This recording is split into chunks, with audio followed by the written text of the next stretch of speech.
Hi, everyone. My name's Evan Mata. This is just a random podcast. Today, I'm joined by a very special guest. Her name is Cedar Kais. How are you doing today? I'm doing pretty good. Excited to be on this fake podcast. Wow. So today we wanted to shake things up a little bit. We wanted to take things in a different direction.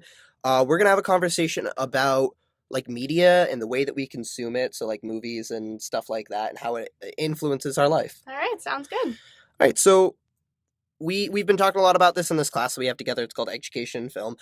What do you think of when I say like dominant narratives? Well, it's like the most popular or recognizable version of a story. Yeah, exactly. Anything else? It's kind of like the singular idea. It's similar to stereotyping or cliches. I like to think about, that idea that the princess is always saved by the prince and then they live happily ever after. Yeah, that's like a wicked, recognizable dominant narrative that happens like in all princess movies. Yeah, so we in our class talk a lot about how there's these really common tropes in high school movies. Specifically, we talked about three genres of high school movies. Right, so there's the elite school, the suburban school, and the urban school. Yeah, exactly. And so each one of these genres has some weird problem that anyone can like identify if you've actually been to high school, you know what I mean? Right. So like I'm just completely baffled by how like writers and directors come up with this shit for like fake high schools. Like these ridiculous characters. What the hell is Mean Girls? Well, that suburban genre like almost entirely neglects the actual school part of high school. I know, but like it's weird that there's like this weird hierarchy of students, you know what I mean? Right. Like almost everyone like went to elementary school together, so we're already friends. Yeah, so in Mean Girls, for people who haven't watched it, there's the the main Mean Girls. They're called Regina and the other two because the rest of them aren't important. And they were like high school royalty or something like that, and they were called the popular kids. But the problem was is that literally everybody in the movie hated them. Mm-hmm. So like I just don't get that because when I was in high school, people who were nice were the popular kids. Like everybody liked them. Like they got along with everybody. They didn't start shit. Like it was, they were just friendly. They were good to be around. It wasn't like people who were mean. Right. That was the same thing in my school. People were, there weren't, I mean, there were, there's always mean people in the school, but most people, they were just nice people that everyone knew. And they had friends and they had a normal experience, but all those mean people didn't like band together to make other people's lives miserable like in those movies. Yeah, so I know that we both went to small high schools, and so maybe that like affects our answers compared to like, I don't know, people who went to like a city school or something like that. But did you have cliques in your school, like really segregated cliques? I mean, I wouldn't say they certainly weren't to the extent of like Mean Girls or something like that. They were to a smaller extent, but it was mostly just friends, like being having friend groups. They weren't like the popular kids, the jocks, things like that. Yeah. And again, maybe it's just the smaller school thing, but I feel like there were absolutely just friend groups, and that was about it. It wasn't a clique necessarily because like the rosters for those friend groups would change. It would be, not any real people, but like let's say Julia one day is hanging out with like Brian and Shannon, and then the next day she's hanging out with the lacrosse girls, and then the next day she's hanging out with me and my friends, and like nobody would really think anything of that. And Julia has her own friends that like we would identify as her friend group, but everybody was just kind of friends with each other. So, I just think it's weird. You know what I mean? Right. My school was even smaller than yours, so it was a little more. People had their groups, and I tended to stick with my group, but people certainly weren't mean if you wanted to go sit at their table at lunch or switch groups for the day. So yeah. And so now that we've both established that we know what high school is actually like, the question that I want to ask is like, do you remember being like middle school or junior high or whatever you called it, and watching movies like Mean Girls and Superbad and Ferris Bueller's Day Off and like The Breakfast Club is my favorite, and just thinking like, oh, this is high school. That's what high school's like. It's this like weird, old idea of what it should be like. Those movies literally made up what I expected high school to be like. The way they presented like homecoming and prom and all those all-consuming things, but they weren't really realistic. Like, sure, prom was a fun thing to go to, but it wasn't what all that made up my high school experience. Do you remember that Disney Channel original movie? It was like Wendy Wu, Homecoming Warrior. I And do. she literally like learned how to fight bad guys, and she learned kung fu so that she could like go to homecoming. Yep, it was all for the homecoming. It was just for homecoming. I did not get that for like the life of me. Yeah, me neither. But so I definitely went to high school parties and stuff like that every once in a while, but I feel like there was this idea that there was supposed to be parties like every weekend, and like somebody's parents wouldn't be home, and so they're gonna throw a rager. Right. And that just like didn't happen. Like I Yeah. heard about parties, but like I didn't want to go. Right. Like I had shit to do. You know what I mean? Yeah. I had school for one thing that ate up Mhm. 7 hours of my day. Oh yeah. Then I had sports after school for at least the fall, Mhm. and then I had a job after school, and then if I didn't have a job, my mom probably needed me to like do stuff around the Right, house or family watch stuff. my siblings. Right. My mom always wanted me home for dinner, and like Mhm. I'd be there. Right. And so there's just like this weird idea in these movies that you have to be with your friends all the time. Like that's your Mhm. family. Like your friends are the only people that you hang out with. Like you have your spot, or like you drive around town or something like that. Mhm. You're always with your friends, but I didn't have time for that. I saw my friends a lot, but like Right. It was mostly in the setting of either school or sports or something like that. or like we would make a plan to Right. hang out like a week in advance. Be like, "What are Right. you doing on Friday?" Be like, Right. "Ah, I got work until 7. Sweet. I get out at 6. Let's hook up. Like Yeah. let's go somewhere. Let's watch a movie or something like that." Right. But that was the extent of it, you know what I mean? Right.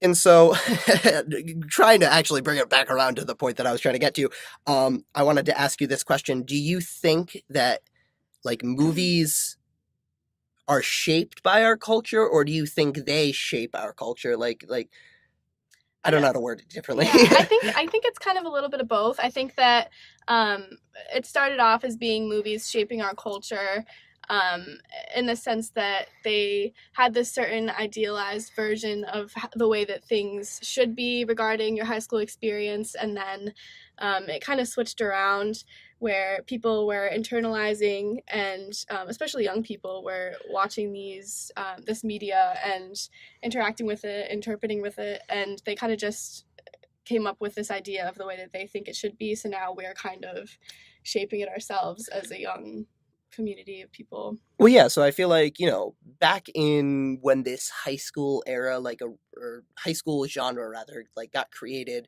like people who were in high school, like could identify the fact that it was an exaggeration and it Right. was just like a lie and it was funny, or like it was for the point of the script. But like watching that as like somebody who wasn't in high school yet, it definitely like changes what you think school is like, or Oh, what for it's sure. going to be like. Right. And so I don't know, like it was just like nerve-wracking to me going to high school with all these expectations, Yeah. and then like it didn't happen, Right. and I was waiting for it to happen. It Like was I a got to letdown. I got to graduation, it was like I didn't die. Yeah, I know. Like we're watching this show Gossip Girl like on our own right now. Great show, definitely recommend it. But but like in season 1, they're like what, juniors, Yeah. and this girl's telling a story about how her friend overdosed on coke in front of her, and I was like, Died. you were 16 when that happened. Like Yeah. these 26-year-olds are playing high schoolers in the movie, but I think that the writers forget about the fact that these kids are like 14 sometimes. Right.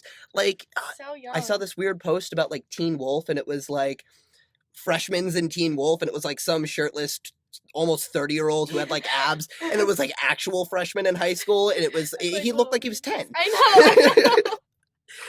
It's so true. It's just mind-boggling to me the way that they do that. Yeah.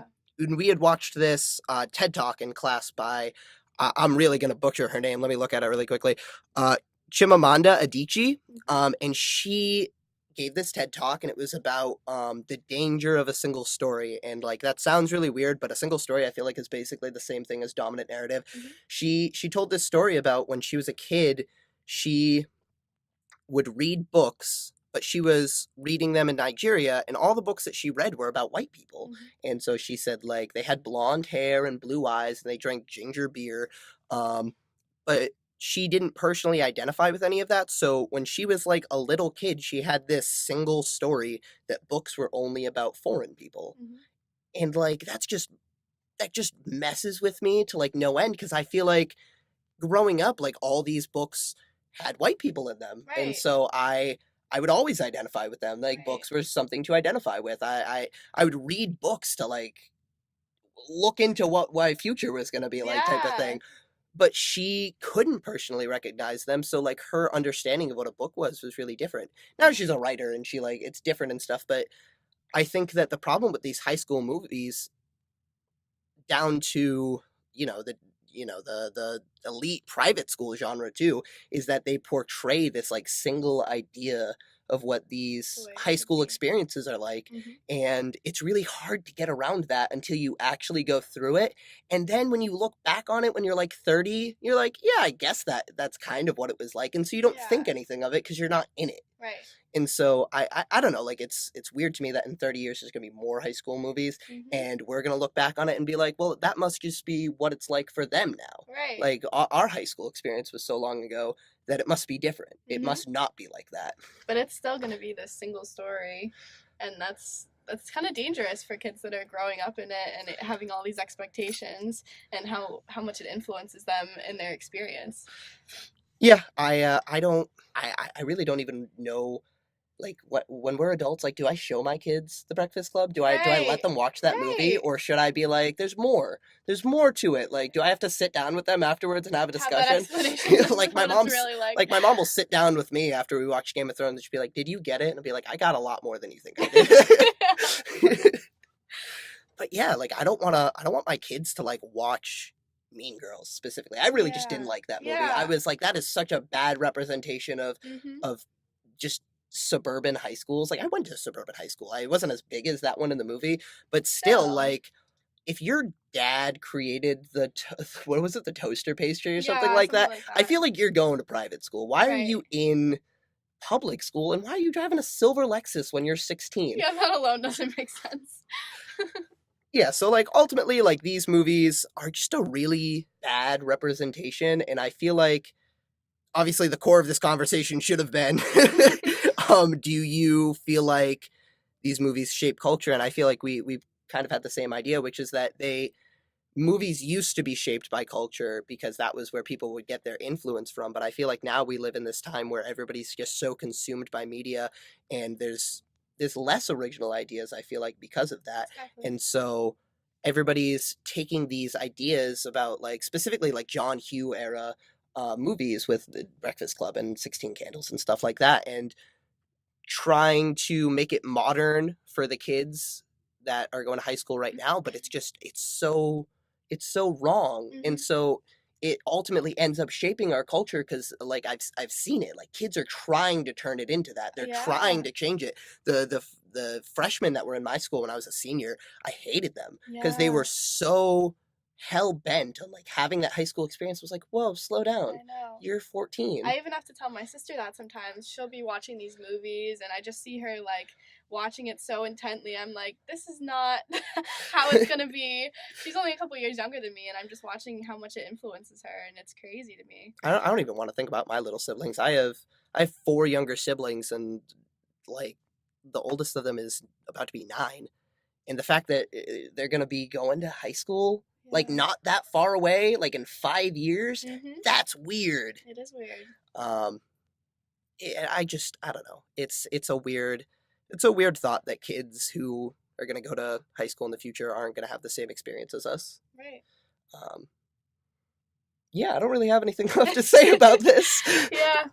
I think we covered the important stuff about dominant narratives and the dangers of a single story. Well, thank you so much, Cedar, for coming on my random podcast. Thanks for having me. You're welcome.